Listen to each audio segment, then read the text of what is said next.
नमस्कार दोस्तों, मैं हूं दिनू सुमन पटेल और स्वागत है आप सभी का हमारे यूट्यूब चैनल छोटू मशरूम फार्म 2.0 में। दोस्तों, पिछले वीडियो में हमने सीखा कि घर पर पैरापूटू कैसे उगाना है, जिसमें हमने सीखा सबस्ट्रेट सिलेक्शन, पैरा का चयन कैसे करना है, पैरा से बंडल कैसे बनाना है, बंडल को कटिंग कैसे करना है, फिर बंडल का इंस्टॉलेशन कैसे करना है। इंस्टॉलेशन में हमने जैविक विधि का उपयोग किया। फिर इंस्टॉलेशन के बाद हमने सीखा स्पॉन का सिलेक्शन कैसे करना है, कौन से स्पॉन का हमें यूज़ करना चाहिए। फिर उसके बाद हमने सीखा कि बंडल से बेड कैसे तैयार करना है, स्पॉनिंग कैसे करना है। फिर हमने सीखा कि बेड का जो केयर कैसे करना है, 7 दिन के बाद कैसे केयर करना है, 7 दिन से पहले कैसे केयर करना है। और धीरे धीरे हमने पूरा मशरूम ग्रो करके देखा और मशरूम का हार्वेस्टिंग भी किया और कम्प्लीटली जो है हमने घर पर ही पैरापूटू उगा लिया था। वीडियो में काफ़ी अच्छा रिस्पांस रहा। लगभग 1.5 लाख लोगों ने इस वीडियो को पसंद किया है। हमें भी काफ़ी अच्छा लगा। तो इसी बीच में हमें बहुत से लोगों का कमेंट आ रहा था, कॉल आ रहा था, जिसे बहुत से व्यूअर का सवाल था कि हमें बंडल बनाना नहीं आ रहा है या फिर बंडल को कटिंग करने में प्रॉब्लम आ रही है, जिससे हमारा जो पैरा मशरूम बनाने की प्रक्रिया है कंप्लीट नहीं हो पा रही है। इसी प्रॉब्लम का हम लोग इस वीडियो में समाधान लेकर आए हैं। तो वीडियो के अंत तक आप बने रहिए, हम लोग कंप्लीटली जो प्रॉब्लम है उसको समाधान करके बताएंगे। आज के वीडियो इंटरेस्टिंग होने वाला है, क्योंकि आज के इस वीडियो में हम लोग बिना बंडल के ही पैरापूटू घर पर उगाना सीखेंगे। तो बने रहिए वीडियो के अंत तक। बिना बंडल के घर पर पैरापूटू उगाने के लिए हमें सबसे पहले ज़रूरत पड़ती है पैरा की। पैरा साफ़ सुथरा होना चाहिए। पिछले वीडियो में हमने सीखा था कि कैसे पैरा का हमें सिलेक्शन करना चाहिए और कैसे पैरा का हमें सिलेक्शन नहीं करना चाहिए। तो आप पिछले वीडियो में भी जाकर अच्छी तरीक़ा से सबस्ट्रेट सिलेक्शन को सीख सकते हैं। सही पैरा का चुनाव करना बहुत ही इम्पॉर्टेंट है। अगर आपने सही पैरा का चुनाव नहीं किया तो आपका मशरूम जो है ग्रो नहीं होगा। इसीलिए सबस्ट्रेट सिलेक्शन बहुत ही इम्पॉर्टेंट चीज़ है। नेक्स्ट स्टेप में हम लोग पैरा को इंस्टॉलेशन करना सीखेंगे।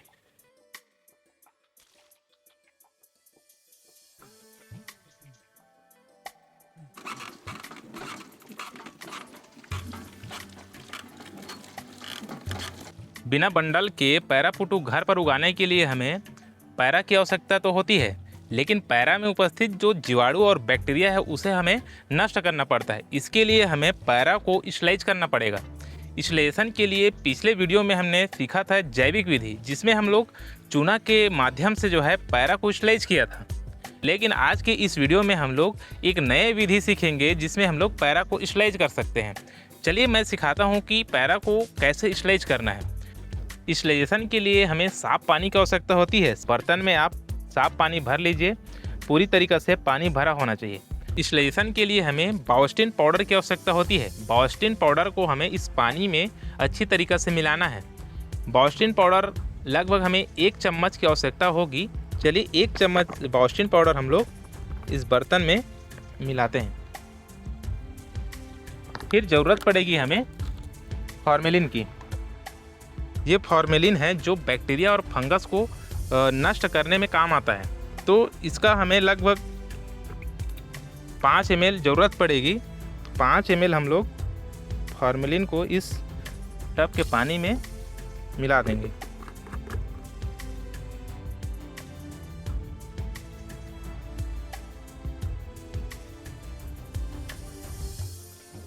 उसके बाद जो हमने पैरा लिया है उस पैरे को यही फॉर्मेलिन और बायोस्टिन वाला पानी में डुबा देना है।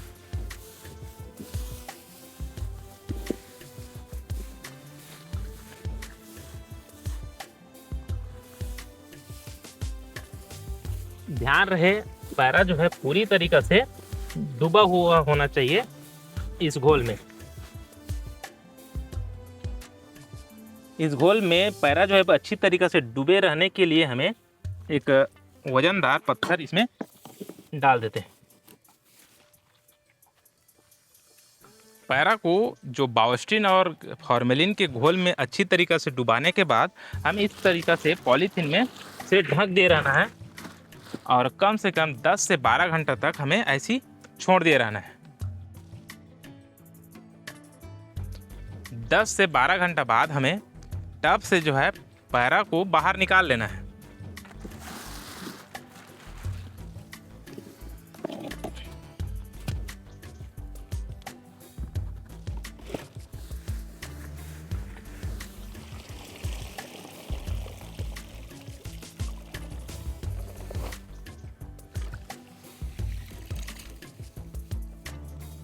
पैरा को बाहर निकालने के बाद हमें इसे सुखाना है।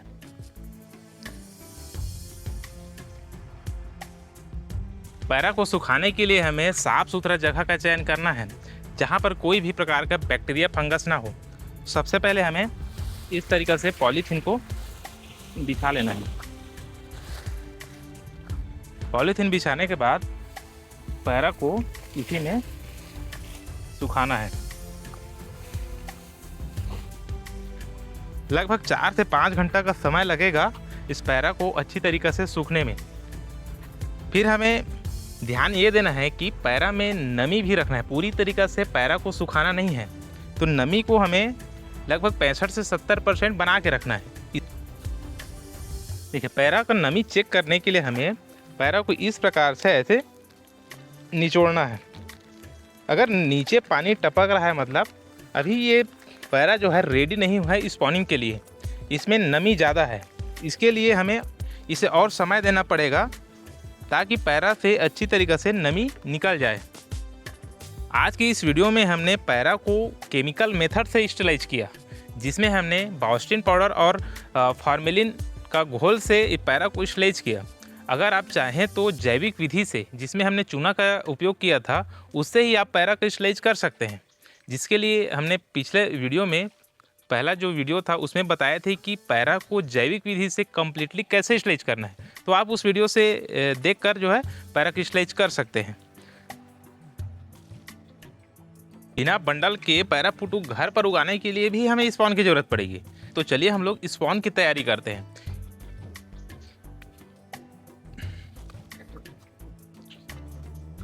ये पैरा पुटू का स्पॉन है।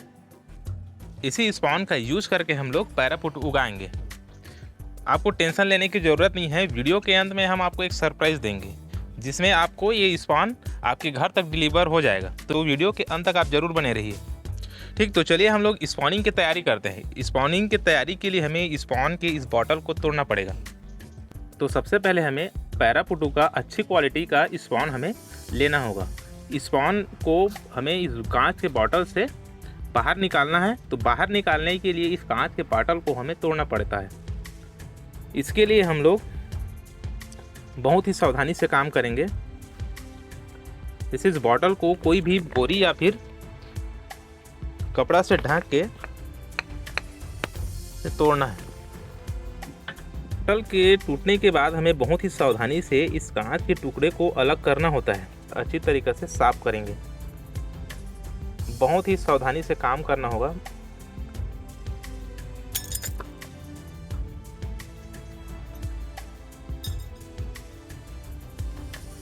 एक भी टुकड़ा स्पॉन में नहीं रहना चाहिए। अगर कोई भी टुकड़ा स्पॉन में रहता है तो स्पॉनिंग के समय, बेड बनाते समय आपके हाथ में चुभने का खतरा ज़्यादा रहेगा। बहुत ही अच्छा क्वालिटी का स्पॉन पूरी तरीक़े से ग्रोथ हो चुका है। अगर आपको स्पॉन के बारे में और जानकारी चाहिए तो आप हमारे पिछले वीडियो में जाकर स्पॉन के बारे में जो हमने डिटेल बताया है आप देख सकते हैं। चलिए अब हम लोग स्पॉनिंग की तैयारी करते हैं। तो चलिए देखते हैं बिना बंडल के पैरा पुटू उगाने के लिए बेड का प्रिपरेशन कैसे करना पड़ता है, कैसे स्पॉनिंग करते हैं।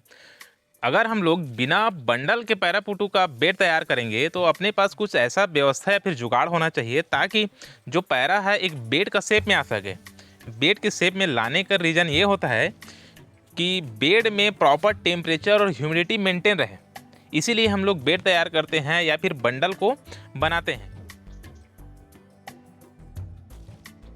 बिना बंडल के पैरा पुटू उगाने के लिए हम लोग क्रेट का उपयोग करेंगे और ज़रूरत पड़ेगी 2-3 रस्सी की। चलिए इसको कैसे सेट करना है, कैसे बेड तैयार करना है, एक एक स्टेप आप समझिए। सबसे पहले हमें इस क्रेट को लेना है। क्रेट में हमें इस रस्सी को ठीक इस प्रकार से इसको फंसाना है।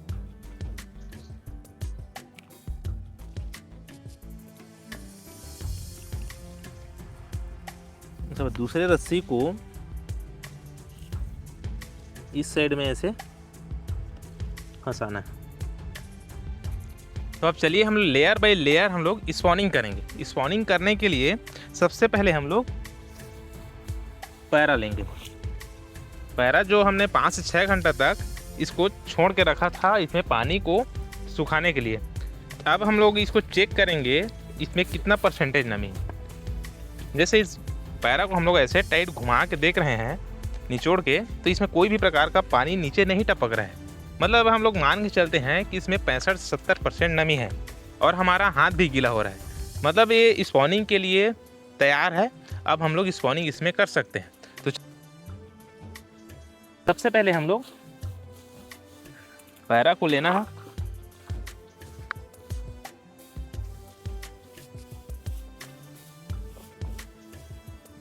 सेम प्रोसेस रहेगा जैसे हमने देखा कि बंडल बनाते समय हम लोग स्पॉनिंग किए थे, वैसे ही स्पॉनिंग इसमें भी करना है। बस इसे लगभग 3 इंच का हम लोग पैरा की मोटाई पहले करेंगे, उसके बाद स्पॉन लेंगे।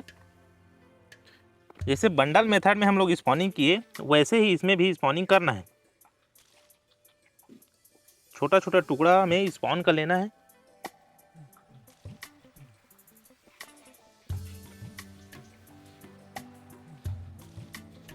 स्पॉन के ऊपर में चोकर को डालना है। चलिए अब हम लोग सेकंड लेयर तैयार करते हैं। सेकंड लेयर के लिए हमें फिर से पैरा लेना है, पैरा को अच्छे से प्रेस करना है। 3 से 4 इंच का फिर हमने पैरा डाला, उसके बाद फिर से स्पॉन डालेंगे।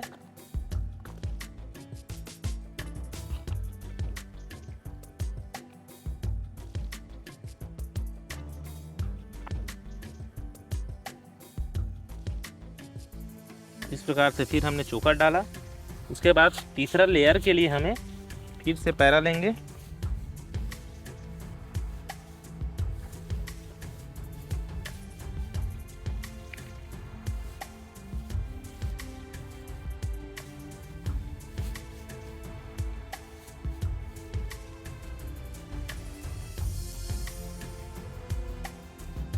अब चौथा लेयर के लिए हम लोग फिर से स्पॉनिंग करेंगे।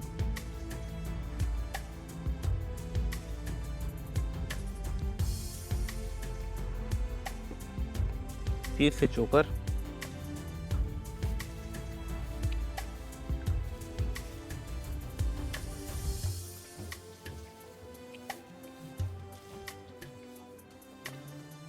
इस प्रकार हमारा एक बेड तैयार होने वाला है।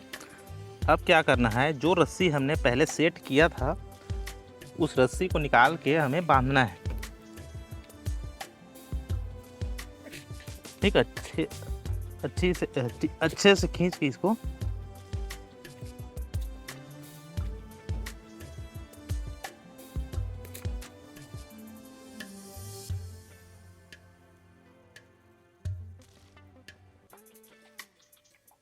इस प्रकार से अपना एक बेड तैयार हो गया है। अब इसको हमें क्रेट से हटाना है। इसके लिए आप जस्ट क्रेट को उल्टा कर दीजिए, फिर खींचिए, फिर लास्ट में इसको ऐसे प्रेस कर दीजिए। इस प्रकार से हमारा एक बेड जो है तैयार हो जाएगा।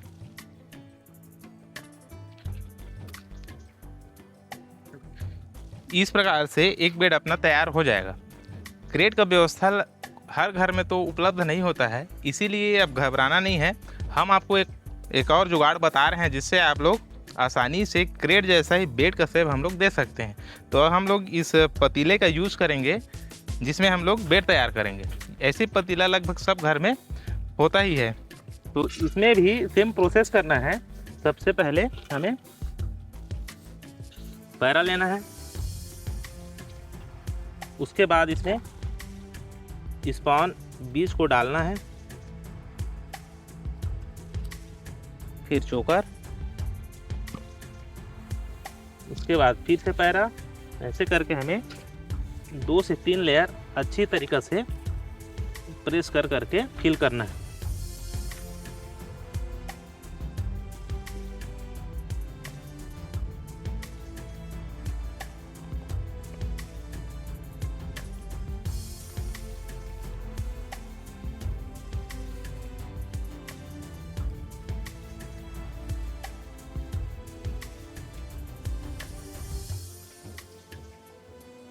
फिर स्पॉन डालेंगे,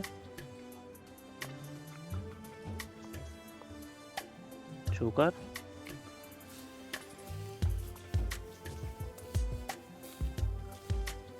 फिर पैरा डाल के अच्छी तरीके से हमें प्रेस कर देना है।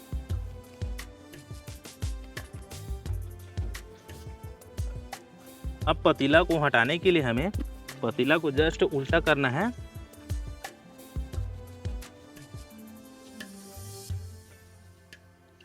ऐसे शेप में आपका बेड तैयार हो जाएगा। ऐसे प्रेस कर देना है, इस प्रकार से बेड तैयार हो जाएगा। इस प्रकार से हम लोग कोई भी बर्तन लेकर ऐसी शेप में पैरा मशरूम का जो है बेड तैयार कर सकते हैं। हो सके तो आप बड़ा बर्तन का ही यूज़ करें ताकि अच्छी तरीका टेम्परेचर जो है सही मैनेज हो सके। ज़्यादा छोटा बर्तन का हमें यूज़ नहीं करना है। हो सके तो आप कैरेट का ही यूज़ करें। कैरेट में क्या है, अच्छा पैरा इसमें दबा हुआ रहता है और टेम्परेचर ह्यूमिडिटी मेंटेन रहता है। ये जो बेड हमने तैयार किया है इसको आप अपने बालकनी में रख सकते हैं, छत ऊपर रख सकते हैं या फिर आंगन में रख सकते हैं। इसको रखने के लिए थोड़ा ऊंचा जगह होना चाहिए। आप चाहें तो 2 ईंट भी रख सकते हैं, ईंट के ऊपर आप 2 लकड़ी लगा के भी इसको रख सकते हैं, या तो फिर ऐसे ही आप क्रेट के ऊपर भी इस बेड को ऐसे शिफ्ट कर सकते हैं। अब बेड में टेम्परेचर को इंक्रीज करने के लिए, टेम्परेचर को बढ़ाने के लिए हमें प्लास्टिक की शीट से इसको ढकना पड़ता है। इस प्रकार आप इसे ढकेंगे। ढकने के लिए आप चारों साइड से ऐसे इसी में दबा देना है।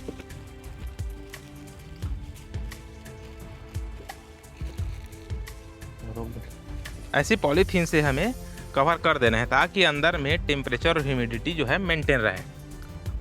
अब नेक्स्ट प्रोसेस में हम लोग देखेंगे कि पॉलीथीन को कब हटाना है। 7 दिन के बाद हमें इस पॉलीथीन को हटाना होता है। जैसे ही हम लोग पॉलीथीन को हटाएंगे आपको देखने को मिलेगा ये सफ़ेद सफ़ेद मकड़ी जाल जैसे माइसीलियम जो मशरूम का फंगस है वो फैला हुआ पूरा बेड में हमें देखने को मिलेगा। इसी अवस्था में हमें पॉलीथीन को हटाना होता है और फ्रेश हवा देना होता है। सुबह 2 घंटा और शाम को 2 घंटा हमें इसे फ्रेश हवा देना होता है। फ्रेश हवा देने के बाद हमें फिर से पॉलीथीन से इसे ढक देना होता है। समय के साथ माइसीलियम पिन हेड में कन्वर्ट होना शुरू हो जाएगा। जैसे जैसे समय बीतते जाएगा 1 से 2 दिन में इसमें पिन हेड भी दिखना शुरू हो जाएगा। धीरे धीरे जो माइसीलियम है पिन हेड में बदलना शुरू हो जाएगा। देखिए अपने बेड में बहुत सारा पिन हेड बनना शुरू हो गया है। इस साइड में बहुत सारा पिन हेड अपने दिखना शुरू हो गया है। ये पिन हेड जो है धीरे धीरे समय के साथ फ्रेश हवा देते जाएंगे और पिन हेड जो है धीरे धीरे मशरूम में बदलना शुरू हो जाएगा। इस बेड में आप देख रहे हैं कि कैसे छोटा छोटा मशरूम बनना शुरू हो गया है, अपना पैरा पुटू बनना शुरू हो गया है। फिर से हम लोग 11वां-12वां दिन में अगर देखें तो यही जो मशरूम है पैरा पुटू है बढ़कर हमें डोहड़ू स्टेज में देखने को मिलेगा। 11वां-12वां दिन में जो डोहड़ू है इस प्रकार से बड़ा होना शुरू हो जाएगा और धीरे धीरे ये डोहड़ू जो है इस शेप में आ जाएगा जिसे हम लोग हार्वेस्ट कर सकते हैं। 12वां-13वां दिन में हमें इस प्रकार का मशरूम देखने को मिलेगा। और जैसे जैसे ये समय होगा नेक्स्ट डे, आज मतलब शाम को इस स्टेज में है डोहड़ू स्टेज में, तो ये पैरा पुटू जो है सुबह तक ये खिलकर मैच्योर स्टेज में आ जाएगा जिसे हम लोग छाता पुटू के नाम से जानते हैं। आप चाहें तो इसे डोहड़ू स्टेज में हार्वेस्ट कर सकते हैं या तो आप छाता स्टेज में हार्वेस्ट कर सकते हैं। देखिए सभी बेड में मशरूम लगभग डोहड़ू स्टेज में आ चुका है। आप इस स्टेज में भी मशरूम को तोड़ सकते हैं। देखिए कितना सारा मशरूम आया हुआ है। ऐसे ही मशरूम आपने जो बेड बनाया है उसमें भी आएगा। इसमें भी देखिए बहुत सारा मशरूम आपको देखने को मिलेगा। आज की वीडियो में हमने सीखा कि कैसे बिना बंडल के भी आसानी से हम लोग घर पर पैरा पुटू बिना बंडल के कैसे उगा सकते हैं। पूरी प्रक्रिया हमने A to Z इस वीडियो में सीखा है। अगर आप भी इसे फॉलो करते हैं तो निश्चित ही आपको भी बिना बंडल के भी पैरा पुटू आप उगा सकते हैं। अगर आपको कोई परेशानी हो रही है तो आप हमें कमेंट कर सकते हैं, हमारे व्हाट्सएप ग्रुप से जुड़ सकते हैं जो डिस्क्रिप्शन में दिया हुआ है। डिस्क्रिप्शन में ही हमारा इंस्टाग्राम और फेसबुक का लिंक है जिसमें आप ज्वाइन हो सकते हैं, जिसमें हम नए नए अपडेट देते रहते हैं। पिछले वीडियो को देखकर बहुत से लोगों ने हमें कॉल किया था, कांटेक्ट किया था। कमेंट भी किया था कि हमें बीज कहाँ से मिलेगा। तो इसका सॉल्यूशन भी हमारे पास वीडियो में मैंने आपको एक सरप्राइज़ की बात किया था। तो सरप्राइज़ ये है कि आपको भी अब मशरूम का जो बीज है, स्पॉन है, मिल जाएगा, क्योंकि हमने एक नया मशरूम ग्रोइंग किट निकाला है जिसमें आप पैरापुटू, ऑयस्टर मशरूम या फिर बटन मशरूम का स्पॉन अपने घर पर मंगाकर आप खुद भी मशरूम उगा सकते हैं। इसके लिए आप हमें ऑनलाइन या फिर ऑफलाइन दोनों तरीक़ा से ऑर्डर कर सकते हैं। अगर आप ऑफलाइन ऑर्डर करना चाहते हैं तो आप हमारे फार्म में, जो जांजगीर चांपा के महुआडी गांव में है, वहां आकर आप डायरेक्ट स्पॉन ले सकते हैं, मशरूम ग्रोइंग किट ले सकते हैं। या तो फिर आप रायपुर जो अपना ब्रांच है, ऑफिस है, वहां जाके आप मशरूम ग्रोइंग किट ऑर्डर करा सकते हैं। अगर आप ऑनलाइन ऑर्डर करना चाहते हैं तो स्क्रीन पर दिया हुआ नंबर है, उसमें आप कॉल करके मशरूम ग्रोइंग किट ऑर्डर कर सकते हैं, जिसका डिलीवरी हम लोग आपके घर तक करेंगे। तो ये रहा आपका मशरूम ग्रोइंग किट सरप्राइज। अब आसानी से आप लोग भी अपने घर पर मशरूम उगा सकते हैं और मशरूम का आनंद ले सकते हैं। आज का वीडियो अगर इन्फॉर्मेटिव लगा हो तो वीडियो को लाइक करें, अपने दोस्तों के साथ शेयर करें, अपने घर वालों के साथ शेयर करें, ताकि वो भी मशरूम उगाकर मशरूम का आनंद ले सकें। और आप नए हैं तो हमारे चैनल को सब्सक्राइब जरूर करें, ताकि ऐसे ही इन्फॉर्मेटिव वीडियो आपके पास पहुँच सके। मशरूम से रिलेटेड जो भी आपके मन में सवाल हो आप हमें कमेंट कर सकते हैं। हमें इंस्टाग्राम और फेसबुक में फॉलो कर सकते हैं, जिसका डिस्क्रिप्शन में लिंक दिया हुआ है। जो भी आपको सवाल रहेगा आप निश्चिंत ही हमें कॉल भी कर सकते हैं। तो छोटू मशरूम फार्म में जुड़े रहने के लिए धन्यवाद।